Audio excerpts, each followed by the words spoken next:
बच्चों, आज हम लोग अपने कक्षा 8 के हिंदी पाठ्य पुस्तक में पाठ 11 को पढ़ने वाले हैं।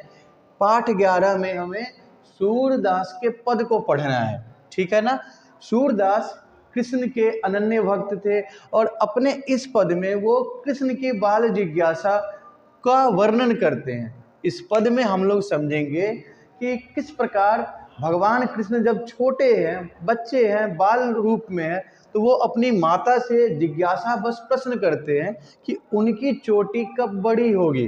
तो सूरदास ने उनके इस भाव को व्यक्त किया है इस पद में, ठीक है। हम लोग इसको समझते हुए चलते हैं। मैया कब ही बढ़ेगी चोटी, यानी कृष्ण भगवान अपनी माता से पूछते हैं कि हे माता।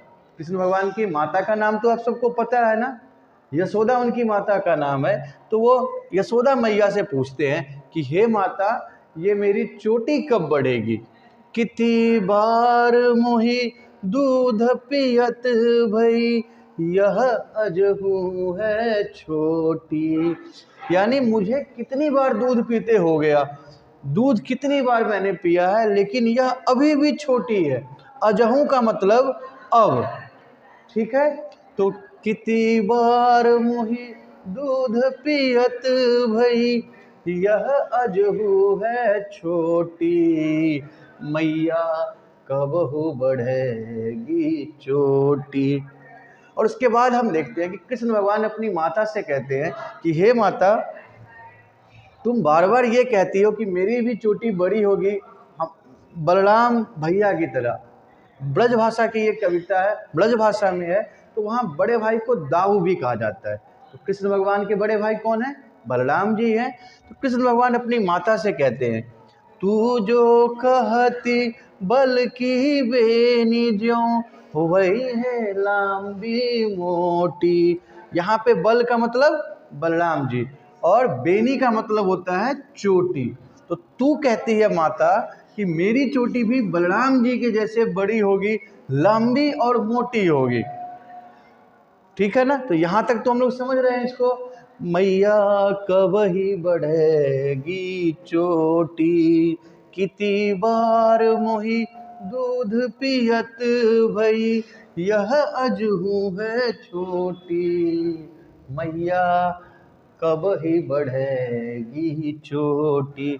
और अब इसके बाद देखते हैं, काढ़त गुहत नवावत जई है, नागनी सी भुई लोटी, तू जो कहती बल की बेनी ज्यों, होई है लंबी मोटी, काढ़त गुहत नहावत जई है, नागनी सी भुई लोटी। यानी कृष्ण भगवान क्या कहते हैं कि हे माते, तुम तो ये कहती हो कि मेरी चोटी भी बलराम दाऊ के जैसे लंबी और मोटी हो जाएगी।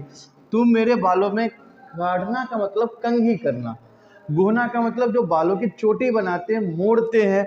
तो तुम मेरे बालों को जब काढ़ती हो, गुहती हो, नहाती हो, तब मुझे कहती हो कि मेरी चोटी भी बड़ी हो जाएगी, जमीन पे नागिनी जैसे लौटेगी, सांपनी जैसे मेरी चोटी बड़ी होके जमीन पे लौटेगी, ठीक है।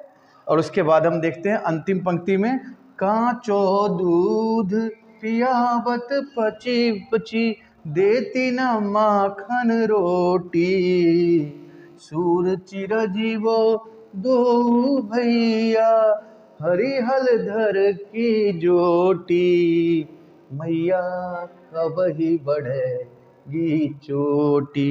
यानी तुम मुझे, कृष्ण भगवान अपनी माता से कहते हैं कि कांचो दूध पियावत पची पची, पची पची का मतलब बार बार, कि तुम मुझे बार बार मैया दूध पिलाती हो, कच्चा दूध पिलाती हो, मुझे माखन रोटी नहीं देती हो, शायद इसीलिए मेरे बाल, मेरी चोटी बड़ी नहीं हुई है। और सूरदास जी क्या कहते हैं अंतिम पंक्ति में, सूर चिरजीवो दो भैया। सूरदास कहते हैं कि दो भैया मतलब दोनों भाई चिरंजीव हो। चिरंजीव का मतलब दीर्घायु, आयुष्मान, लंबी आयु वाले। तो सूरदास कहते हैं कि दोनों भाई कौन कौन से? तो भगवान कृष्ण और भगवान बलराम। सूर चिरंजीवो दोनों भैया हरि हलधर की जोटी। हरि मतलब भगवान कृष्ण, हरि मतलब विष्णु, कृष्ण भगवान विष्णु जी के अवतार है, तो हरि का मतलब कृष्ण भगवान। और हलधर का मतलब, हलधर का मतलब हल को धारण करने वाला, इसे हम किसान भी कहते हैं। और हमें पता है कि भगवान बलराम अपने साथ हल रखते थे, तो यहाँ पे हलधर का मतलब भगवान बलराम से होगा। और जोटी का मतलब होता है जोड़ी। तो सूरदास जी क्या कहते हैं कि ये कृष्ण और बलराम की जोड़ी सदा चिरंजीव रहे। तो बच्चों, आपने ये काव्य पद को, आपने इस पद को अभी देखा है। आज आप इस पद को अपने घर पे इसका अभ्यास करेंगे, इसका गायन अभ्यास करेंगे और इसके जो कठिन शब्द है उसको आप याद करेंगे। धन्यवाद।